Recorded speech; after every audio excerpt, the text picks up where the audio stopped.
Welcome everybody to the Inside the U live post-game show. The Miami Hurricanes lose 7-3 to Florida Gulf Coast. Very disappointing. Miami was leading going into the 8th inning. They allow 4 runs in the 8th, 1 in the 9th, and fall 7-3. Miami drops to 37-15 overall. Florida Gulf Coast improves to 32-20. So the way it'll work, we'll get Gino DiMare in after the game. I've been told that I might be the only one asking questions today, but definitely drop in the comments. Let me know some questions you'd like. I've got some written down, some things I'd like to get into. The bullpen had been so good for most of the year. Gage Zeal comes in, doesn't have it. A second blown save and 3 opportunities on the season. He drops to 1-2 on the year, allows 4 earned runs without getting an out. So Miami had been 34-0 after leading after 7 innings. Very disappointing. We also get into some highlights from the game. Miami also, what stands out to me, there were times early in the first half of the game where Miami had bases loaded in the first, the fourth, and the fifth. In the first, they do get hit by pitch and they score a run there, but they leave the bases loaded there in the fourth and fifth. So those were some opportunities for Miami to get the lead. They weren't able to do that. And essentially, what you saw from the beginning of the game with Jake Garland allowing 11 hits, working around the 11 hits. I thought he did a good job with that, with guys on base quite a bit, only allowed 2 runs there. But it definitely came back to haunt them. Florida Gulf Coast was getting hits, and then they got him late, and it resulted in some big runs. Florida Gulf Coast gets 3 home runs. So again, very disappointing. Definitely drop in the comments. Shout out to Matt for getting in here, Brandon as well. Canes, Cats, Heat. I know you got a busy time right now with the playoffs, so I appreciate you dropping in here. Let's get right into the highlights here. New format. Definitely let me know if you like the format here. Hopefully everything's good on the audio side, but definitely drop in the comments. Let me know what you think of the new format. I know it's a disappointing result in this one, so we won't touch on this too much. But let's get right into the highlights here. Look at this once again. We talked about the pitches and where the pitches had to be for Garland. He's got to be down by the knees. This is belt high. Boy, that pitch almost hit Dominic Patelli, and it did actually. I thought Patelli might have just ducked out of the way, but it hit him in the helmet harmlessly, and he's got a hit-by-pitch RBI, and the Hurricanes have tied this ball game at 1. Sharp line drive goes off of Garland and into center field. Right side. 2-2 from Miller. Line drive, center field, chasing Ellis back to the track, to the wall. It's gone! A solo shot from Jacob Burke. It was a frozen rope to center field, and it levels the score at a pair. Yeah, I wasn't sure that ball was going to get out because it was a line drive, but somewhere halfway through. We will pick that up here in a little bit. I might be getting Coach DiMare soon, but we'll go back to the highlights. Stay tuned here. Definitely drop in the comments. I'll check those out. But I want to make sure everything's good with the Zoom here. Again, just looking at the stats, we will get into the ACC scoreboard, ACC standings going into the huge series against Notre Dame coming up starting on Thursday. This one's different, Thursday, Friday, Saturday. A lot to discuss there as well. But we will put a lot of emphasis in this game because this one is definitely very interesting and definitely not what you want late in the year with losing a lead in disappointing fashion. So especially at home, everything that went into this one.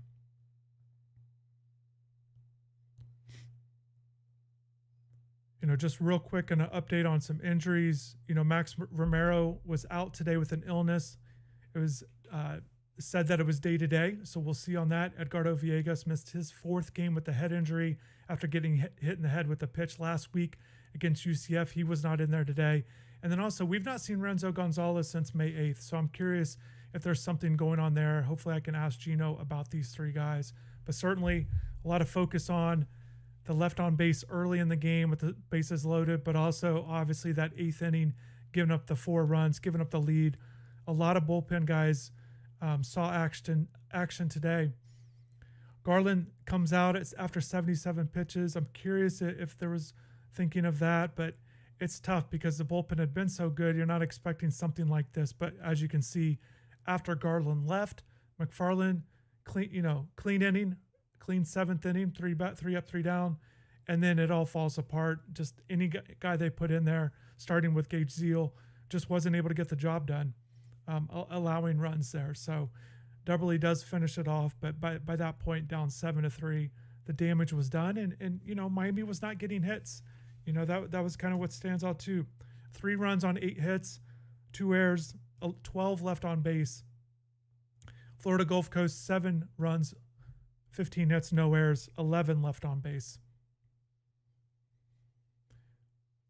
What's interesting, when Miami struggles to score runs or get hits, usually they pile up the strikeouts, which is what we saw this weekend against Florida State. I think there were 2 games where they struck out at least 15 times, where tonight, 7 strikeouts, 6 walks, not a lot of hard hit balls. Tyler Tipton comes in for Florida Gulf Coast and pitches outstanding and really shuts down Miami. 5 1/3 out of the bullpen for the Eagles.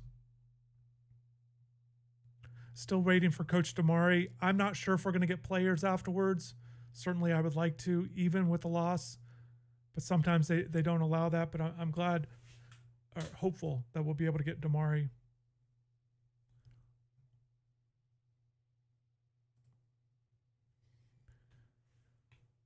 Reading your comments now. Definitely appreciate everybody jumping on here. We will definitely get, we'll definitely get into that Notre Dame series. There's some guys that need to step up. There's no doubt about that. And guys had opportunities today. With the guys out of the lineup, Romero and Villegas are top 4 hitters when they're healthy. So Miami's lineup changed, and they got a couple guys in there. Jacoby Long got the start in center field, and he goes 0 for 4, not able to take advantage of the opportunity there. And then they get Carlos Perez, who reached base 3 times with a base hit, had that nice double. Wasn't able to drive him in, but he gets a couple walks.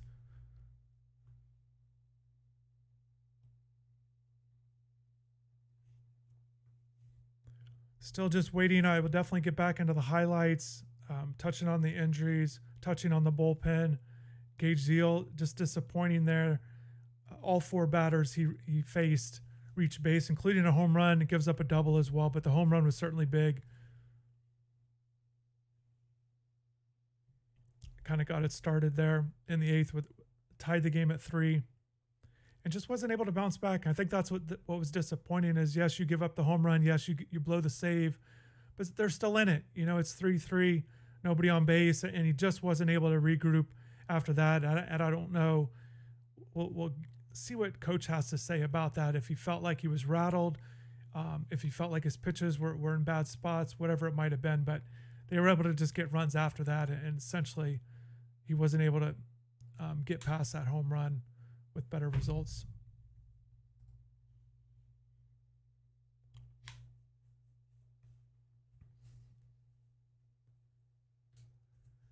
Miami goes 2-1 against Florida Gulf Coast on the season. They had won 11 straight in the series dating back to 2018. So obviously a team that they had done well against. Florida Gulf Coast, if you saw the notes I posted on the website before the game, they had been a team scoring runs, scoring over 8 runs a game, and they'd been hitting the ball. But certainly if you're Miami, you're looking to shut them down, especially when you've got that 3-2 lead. And I think that's the biggest thing is, yes, Miami didn't score a lot of runs, but at that point in the game, there in the 8th inning, you're hoping to get those 6 outs. And obviously if you have to go to Andrew Walters, I'm not sure if he was available, if they would have went to him. They typically don't use him in midweek games. But certainly the guys they put out there starting with Gage Zeal, and the fact that they used Gage there made me think that they would go to Andrew if they needed to. But obviously you're looking to get wins here. And Miami, number 9 in the latest D1 baseball poll. The latest projections for the NCAA tournament comes out tomorrow, so definitely check that out. Miami's was a national seed of 5, but that was last week before they dropped 2 of 3 to Florida State. So certainly with this loss, with those losing 2 out of 3 to Florida State, Miami's not going to be at that point. So top 8 seed is obviously key, but Miami's not won a regional. I think it starts there. Miami's got to win a regional. Miami's not done that since 2016, and that's the last time they made it to the College World Series. But winning the regional is definitely key, and there'll be a lot to talk about.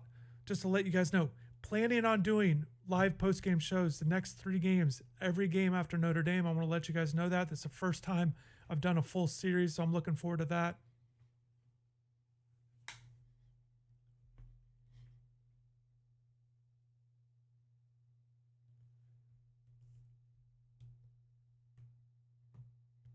Definitely we'll get into some things with Coach here. Let's flip on the highlights again. Let you guys see those until Coach comes. Look at this once again. We talked about the pitches and where the pitches had to be for Garland. He's got to be down by the knees. This is belt time. Boy, that pitch almost hit Dominic Patelli, and it did actually. I thought Patelli might have just ducked out of the way, but it hit him in the helmet harmlessly, and he's got a hit-by-pitch RBI, and the Hurricanes have tied this ball game at 1. Sharp line drive goes off of Garland and into center field. Right side. 2-2 from Miller. Line drive, center field, chasing Ellis back to the track, to the wall. It's gone! A solo shot from Jacob Burke. It was a frozen rope to center field, and it levels the score at a pair. Yeah, I wasn't sure that ball was going to get out because it was a line drive. But somewhere halfway through, it started rising a little bit, but just an absolute missile to left center field. Back out. 1-1, rope back up the middle. Coming around third is Zach Levinson. He'll be sent by Gino DiMare. The throw is cut off. It's a 2-out RBI single for Ariel Garcia. Miami leads 3-2 in the bottom of the 5th when leading off an inning. Deep drive, left field. Burke going back. It's gone!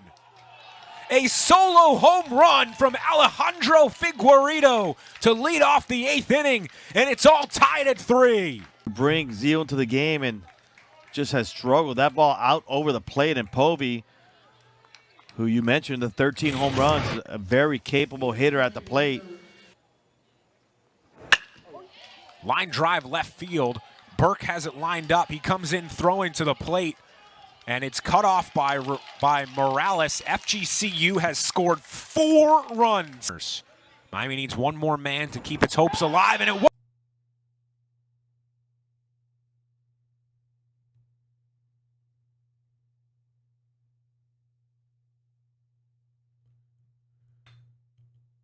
I think we might be starting here shortly.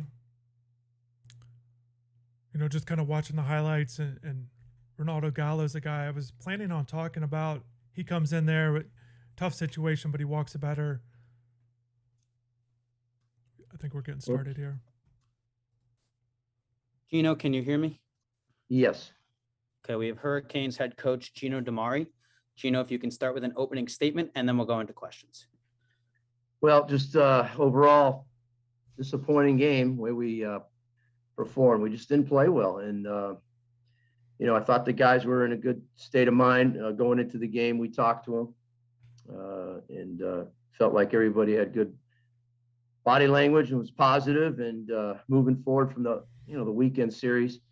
I told them this game is about as close to life as it can throw at you. It's just so much adversity that you got to be able to deal with right now. We're dealing with it towards the end of the season, but we just didn't do anything to help ourselves win in all phases, pitching wise, obviously hitting wise, and you know, defensively made a few errors, but just overall kind of a disappointing game. We'll start with Christopher Stock from InsideTheU. Chris? Coach, just curious your message to the team after the game. Well, of course, I just think I alluded to it about life and comparing it to adversity. And this sport here teaches you life lessons as much as any sport that I've been a part of, team sports. And we got to be able to handle it. We got to man up. Can't feel sorry for ourselves. Look, we got a big opportunity this weekend to put ourselves back right in track with what we want to be doing. And, you know, kind of compared it to earlier in the year when we were struggling a little bit, and then we had a big opportunity. I guess it was Virginia, and we took advantage of that and kind of took off from there. And we just got to get ourselves back on track. I told them to stay positive. I told them we're going to have practice tomorrow. This is no time to be pointing fingers and get upset. And they need to listen. They need to whatever the coaches are going to work with them on tomorrow and before we play on Thursday, make sure that they're open-minded and focused and listening, because there's a lot of things that we need to get better at. And it's like these guys are 18 to 22-year-old kids. It's high maintenance, as we've always said as coaches. You got to continue to go over all the fundamentals of what we're trying to do. And on the offensive end, we didn't do a very good job. We swung in a lot of bad pitches and just poor execution. The way we were taking pitches, I didn't like where our bodies were at. And of course, on the pitching side, we're struggling getting the leadoff guy. We're letting too many leadoff hitters get on base. So we got to do a better job with that. What'd you make of the 8th inning there, and starting with Gage and the home run, but then the at-bats after that, obviously, when it compounded for him? What'd you make of that, and essentially the whole inning, anybody you put out there? Yeah, well, each pitcher that came in walked somebody, if I'm not mistaken. We had 3 walks in that inning, I believe, and that's not good. Gage's breaking ball, which is, his fastball breaking ball guy, and I'm not sure what the velocity was on his fastball, if he had as much life. The first 2 fastballs looked really good. They came out of the hand good, but his breaking ball, to me, from the side there in the dugout, didn't look like it had the depth where it had the downward plane to it. It was more side to side, because normally guys are swinging over that breaking ball, but they were making contact with it or fouling it off. And then, of course, the guy hitting the one out of the ballpark. So, I'm not sure that pitch right there, probably have to look at it and see, but maybe wasn't getting on top of it as much as he'd like to get more of a downward plane to the breaking ball. Next. Oh, sorry, Chris, go ahead. Coach, yeah, you touched on the lineup, loaded the bases. You left it loaded there in the 4th and 5th. Would you kind of see at that point in the game? And then the first, you do get 1 run, but load the bases there. I'm sure you like more, but what'd you see at those opportunities? Well, we didn't take advantage of them. I mean, we had some other situations. We had 2nd and 3rd, and we didn't move the runner over and bring the runner in. We had a couple situations of man on 2nd, nobody out. 2nd and 3rd, nobody out. Man on 2nd, nobody out. We didn't execute there. Obviously, the bases loaded situation, we got to make sure we don't try to do too much and give good at-bats during those situations. And, you can look at a lot of things in this game that we just didn't do a good job executing in all phases. Next, we'll go to Patrick McCall from the Miami Hurricane. Patrick. Hey, Coach, is there anything do you have any thoughts on Jake Garland, how he pitched? It was sort of an interesting game. He only gave up the 2 runs, was less than he had at UCF, but, a career high 11 hits given up. Yeah, it wasn't interesting. He got ground balls. They got a lot of hits. So I don't know how many, but there seemed to be quite a few ground ball hits that got through, as well as balls hit up in the air. Again, we all know when he's pitching well, it's guys are hitting the ball into the ground for the most part. When they're getting it up in the air, then that's usually not a good sign. His ball's not getting the sink that you want. Again, another situation where we're not getting the leadoff guy out, and Jake's a guy that's got to pitch down in the zone with the sink and get the ground balls. And when he does, usually successful. Like I said, there were some ground balls that were hit pretty good that got through. So that's one of those things. They did crank out a bunch of hits, but we did have the lead late in the game. We went to our guys. We went to McFarland, and he did his job, and we went to Gage, and unfortunately that inning there got away from us, and we weren't able to turn it over to Walt. We had the game, the way we wanted it at that point, and we weren't able to take advantage of it, obviously. We'll go back to Christopher Stock from InsideTheU. Chris. Coach, I guess Max Romero dealing with an illness. Any update on him? And then also, we haven't seen Edgardo. Just kind of what's the latest with him after getting hit there last week? And then, is there anything with Renzo? We haven't seen him out there for a while. Is he dealing with anything? Yeah, so I'll start with Max is sick. He's just sick, so he's day to day. Hopefully he'll be better and he could be back tomorrow. We'll see. I did talk to him today right before the game, and he was starting to feel a little better, but still was sick. In regards to Edgardo, he was hit in the face, which was unfortunate, but he was cleared from that. The crazy part is he go to FSU, and in practice Thursday night, he hurt his knee going after a fly ball. We were doing fly ball communication. So he's got a little tendonitis in his knee. He's not he's not yet ready to run the way he needs to run to be in a game. He's cleared to swing, so he has taken BP with us, but he's not cleared to run yet. So we're hoping he'll be cleared by this weekend series, but we'll see. He hasn't been cleared yet to run.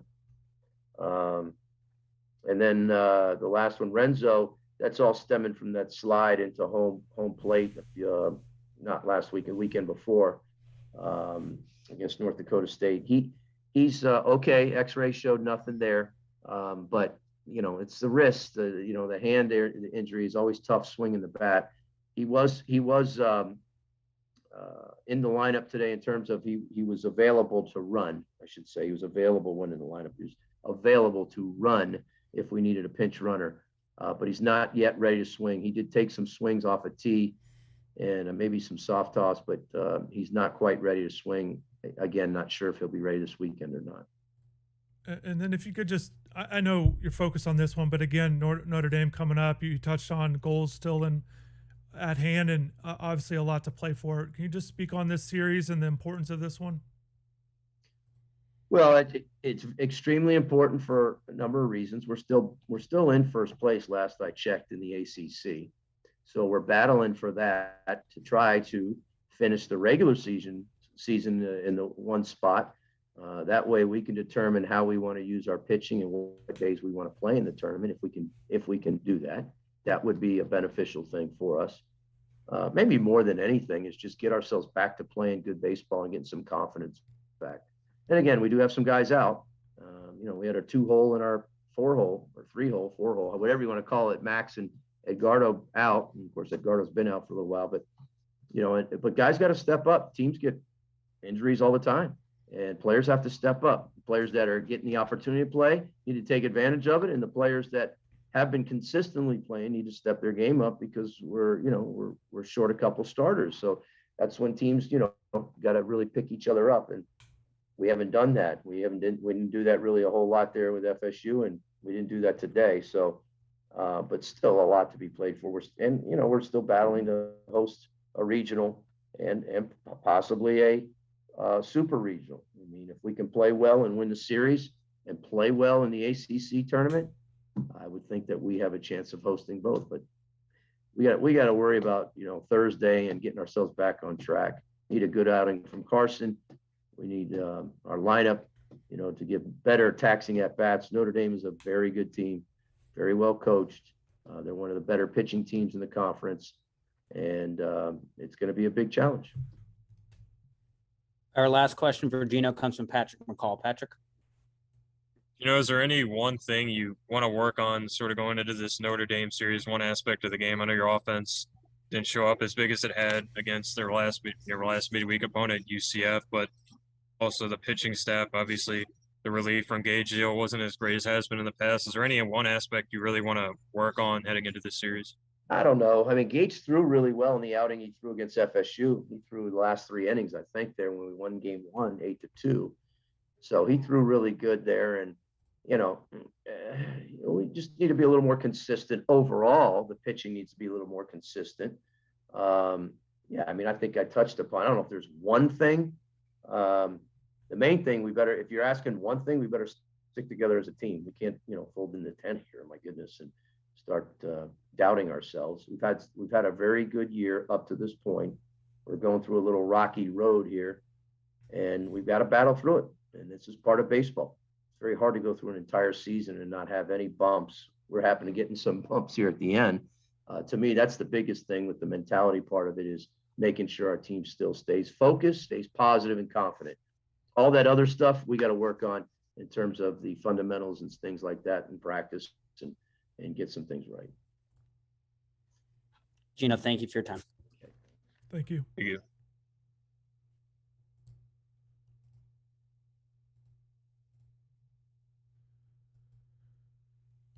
Okay, so there we get Coach DiMare. I was able to ask quite a few questions that I wanted to get to. I saw some comments there that I wasn't able to get to, but basically, he touched on everything. He's always done that. The 8th inning collapse, certainly very disappointing. Gage Zeal, as I mentioned, he gives up the solo homer and just wasn't able to bounce back off of that. Next 3 guys reach base. So all 4 guys he faced, unable to get an out, and they all come home to score. Coach mentioned the walks. Zeal did mention he walked one. Gallo comes in 4 straight pitches and walks the first batter there. Then Schlesinger there, only batter he faced, he walked. So, Arguelles got out of it. He got out of the jam there, but the damage had been done. And, what's disappointing too is we touched on the bases loaded stuff early in the game and that stuff. But, you'd like to see the team kind of put together better at bats when this happens. Big time games are coming up. Starting with Notre Dame series, we just saw the Florida State series, big rivalry series. Now Notre Dame, who leads the Atlantic Division, that's a good team. A lot to play for there. ACC tournament, NCAA tournament, regional play. There's going to be a lot of big time games coming up. You want to see, if you get down, you want to see guys at least be able to put something together. If they could have got some good at bats, put together a run or two or something in those last final innings, I think it would have been better. Obviously, that just didn't happen. They get the 2-out walk there by Perez, and in the 9th inning they get a guy on base, and Gonzalez does hit that single to left. That was good, going opposite field there, and then Patelli strikes out and ends the game. So overall disappointing, but like Coach said, they've got to bounce back. They don't have time to sit back on this one with the loss. Again, Thursday, Friday, Saturday, this is how it always works. At the end of the season, the final regular season series of the ACC schedule is always these 3 days. They're still going 7-7-1. It will be in Coral Gables. Let's look at the ACC standings. We will get back into this game, but I do want to touch on where Miami is right now. So Miami 18-9, leading the Coastal Division. They're up on Virginia Tech 16-9. It's going to come down to winning percent. The reason why there's a difference in games played is because Virginia Tech lost a couple of the games due to weather throughout the year that were not made up. That's why they're not going to play the complete 30-game schedule. They host Duke, and as you can see, Duke is out of it right now, currently in 13th place. Top 12 teams make the ACC tournament. Clemson holding a half-game lead over Duke right now, but Virginia Tech certainly has an opportunity to rack up some wins, and Miami's playing a tough opponent in Notre Dame. So the way it stands, Miami has to win. They just have to either match Virginia Tech in the series in total wins. If Virginia Tech wins one more game, they will go ahead and be ahead of Miami just based on this series, the way it plays out with winning percent. So Virginia Tech wins 2, Miami only wins 1. Virginia Tech's going to win the division, assure themselves as a top 2 seed in the ACC tournament with the pool play there. In terms of Notre Dame, Miami has a 1.5 game lead on Notre Dame, which means Notre Dame has to sweep Miami in terms of the overall regular season title if Miami does not stay out in front of Virginia Tech. So there's a lot going on right now. I think the way I mention it quite a bit is it starts with the Coastal Division, and then you can look ahead to the overall ACC. So starting with the Coastal, it comes down to Miami and Virginia Tech. Although Virginia Tech does hold the tiebreaker because they won the series over Miami, it won't come into play in this one because the winning percents won't match up. It's not the same exact number of games where they're going to play, so it's not going to matter. It all is going to come down to winning percent. Like I said, Virginia Tech, if they equal Miami on the series, if they both win 2 games, Miami's going to stay out in front. If Virginia Tech wins at least one more in their series against Duke, they're going to go ahead and win the Coastal. So that's how it works in the division here. Look at the ACC scoreboard for tonight. Midweek games as teams are gearing up here. One of the things that stands out to me, looking down at the Florida State game. There it is. It's 5-5, bottom of the 9th. Big rivalry game there. Virginia Tech gets a win against K-State. Notre Dame up big on, it is a final, so they won 14-4. So they're coming in pretty good. And Notre Dame, they've won 7 of the last 10 ACC games, making them, let's see here. I want to look this up here just to make sure I got it right.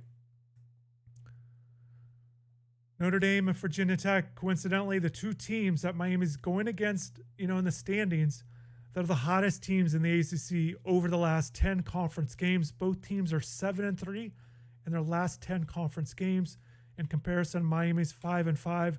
Actually, Miami's 5-7 in their last 12. So Miami's got their hands full. There's no doubt about that. Notre Dame's going to come into this one with a lot to play for. In terms of run differential, Notre Dame's a plus 40. Miami's a plus 52. That ranks Miami's third in the ACC in that. Notre Dame is fourth.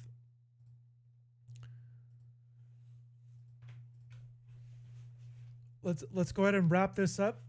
Once again, appreciate everybody dropping in here. See if there's any questions you guys might have. We weren't able to get players afterwards. This typically happens after a loss. It is what it is. But I'm planning on doing these live post-game shows the next few games, the next 3 games. So definitely stay tuned to that. Final thoughts on this one. You know, it's disappointing with the bullpen.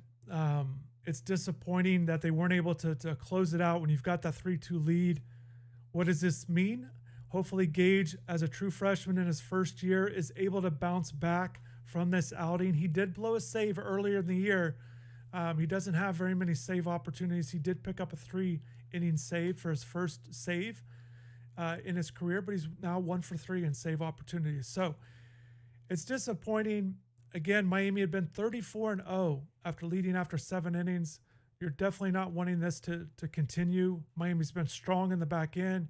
Andrew Walters is there in the back. So you're not looking for this to continue. I think at the plate, and I touched on it, there are some positives, you know, they're at the plate. I want to touch on a few guys. As you can see on the scroll, Ariel Garcia had a nice base hit up the middle. He's doing that. It's impressing me when he's lining hard hit baseball up the middle, gets an RBI. He goes 2 for 3, 2 for 4 actually. There's he struck out there in the 8th, but 2 for 4 on the night. CJ Kefis extends his hitting streak to 12 games. Disappointed that Yo-Yo Morales only goes 1 for 5. He does leave the bases loaded there in the 4th inning with a strikeout. And I think that's something that he's got to come up big in these situations. His RBIs are not as high as they should be for a player of his stature. He did pick it up against North Dakota State.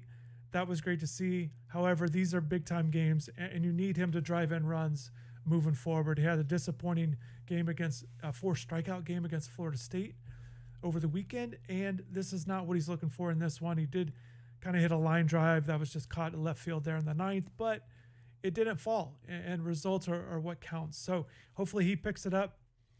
I'm curious to see how things kind of shake out. I touched on Max Romero.